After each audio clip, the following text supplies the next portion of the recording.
اعوذ باللہ من الشیطان الرجیم بسم اللہ الرحمن الرحیم۔ ہمارا موضوع نماز میں پردے کے احکام۔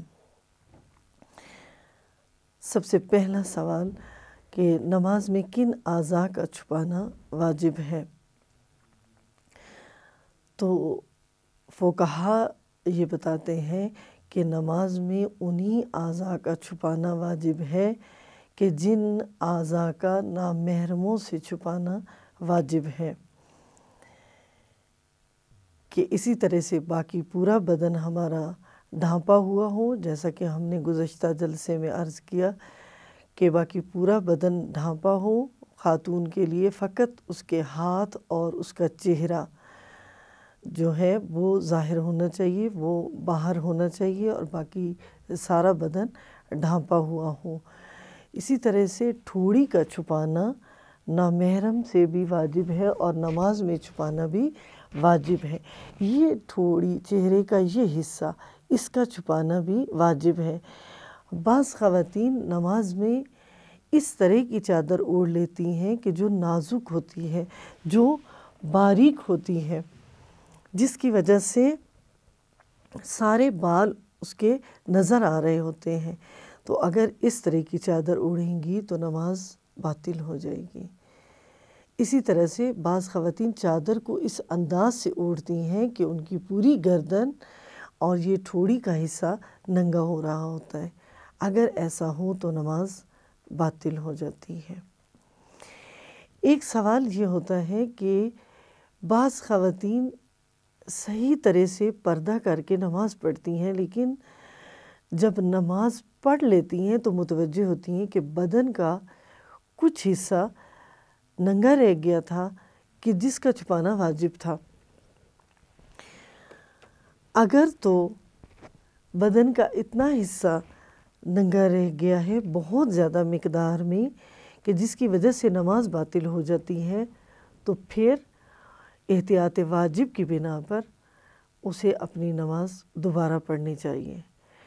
لیکن اگر دوران نماز وہ متوجہ ہو گئی کہ میری چادر تھوڑی سی پیچھے ہٹ گئی، یا میرا کوئی بازو ننگا ہو رہا ہے، یا کوئی بھی بدن کا اس طرح کا حصہ کہ جس کا نماز میں چھپانا واجب ہے، تو وہ دوران نماز ہی اپنے پردے کو ٹھیک کر لے گی، تو اس کی نماز صحیح ہے۔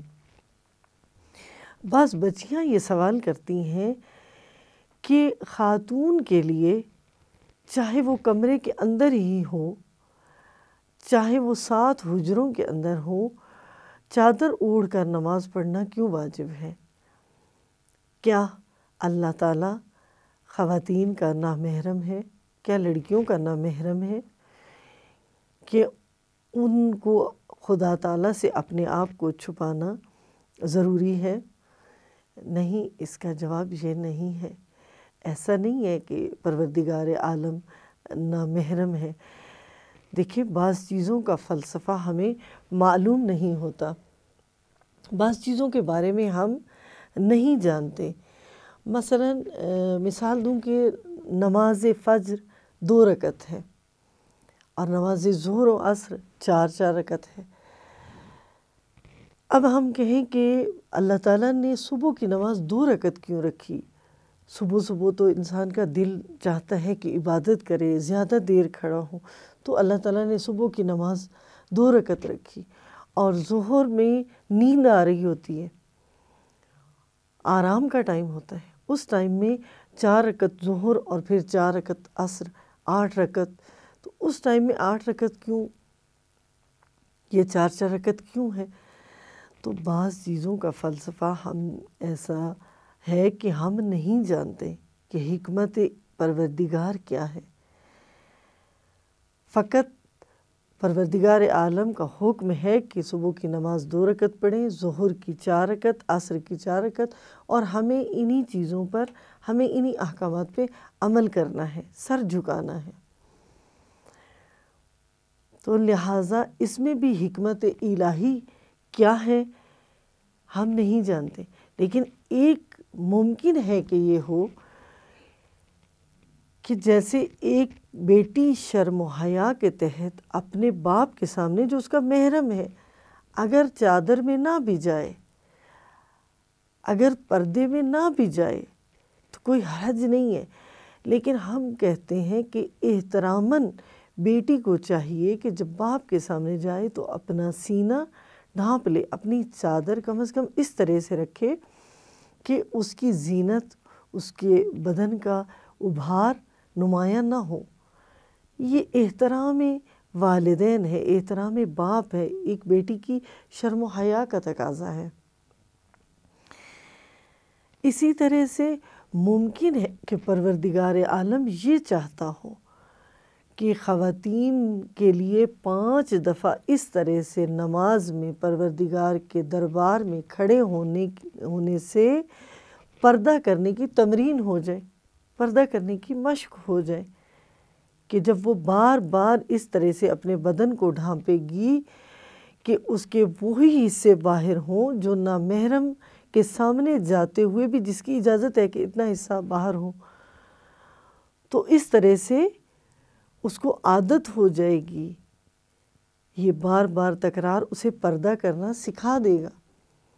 تو یہ بڑا خوبصورت انداز پروردگار عالم نے ہمیں سمجھایا ہے۔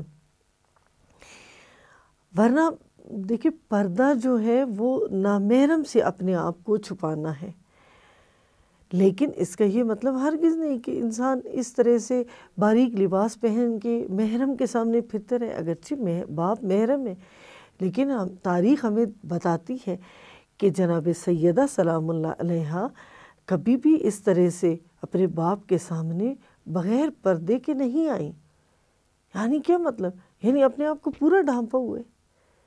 لیکن ہمارے ہاں کیا ہوتا ہے کہ خواتین لباس تو پہن لیتی ہیں، چادر تو اوڑھ لیتی ہیں، لیکن بعض اوقات قمیض کا گلا اتنا بڑا ہے، بعض اوقات آستینیں آدھی ہیں، بعض اوقات چادر اتنی چھوٹی ہے، دوپٹہ اتنا باریک ہے، اور اسی حالت میں پھر نماز بھی پڑھتی ہیں، تو اس سے نماز باطل ہو جاتی ہے۔ نماز کے لیے ضروری ہے کہ آپ کے آستینیں کلائیوں تک، آپ کے بازو چھپے ہوئے ہوں، آستینیں کلائیوں تک ہوں، اس کے بعد آپ کا چہرہ ڈھانپا ہوا ہو، جتنا چہرہ وضو میں گیلا کرنا ہوتا ہے چہرے کو، اتنا ہی حصے کو باہر رکھنا کی اجازت ہے۔ جتنے چہرے کو وضو میں گیلا کرنے کا حکم ہے، اتنے ہی چہرے کو ننگا رکھنے کی اجازت ہے، نامحرم کے سامنے بھی اور نماز کی حالت میں بھی۔ اور نماز کی حالت میں صرف یہ ہے کہ آپ کی پیشانی جو ہے اس پہ کپڑا نہیں ہونا چاہیے، تو پردہ لینے کا انداز، پردہ کرنے کا انداز، چادر اوڑھنے کا انداز اس طرح سے ہو کہ جب سجدہ کرنے لگیں تو پیشانی خاک شفا پہ یا زمین پہ لگے، وہ کپڑا نہ لگے، بیچ میں حائل نہ ہو زمین اور آپ کی پیشانی کے درمیان۔ اسی طرح سے ہم نے تاکید کی کہ یہ واجب ہے ٹھوڑی کا چھپانا، یہ حصہ جو یہ والا حصہ ہے اس کا چھپانا بھی واجب ہے۔ تو بعض خواتین چادر کو اس طرح سے اوڑھ لیتی ہیں کہ فقط گردن تو ڈھانپی ہوتی ہے نماز میں، لیکن یہ ٹھوڑی نہیں چھپائی ہوتی۔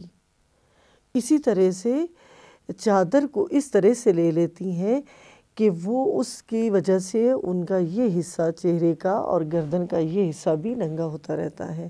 یا مثلاً اگر آستینیں چھوٹی ہیں تو پھر چادر بھی چھوٹی لی ہوئی ہے جس سے بازو کا کچھ حصہ ننگا ہو رہا ہے، تو اگر بازو کا کچھ حصہ بھی ننگا ہو جائے، تھوڑا سا حصہ بھی کلائیوں سے پیچھے اگر آپ کی آستین ہو جائے تو نماز باطل ہو جاتی ہے۔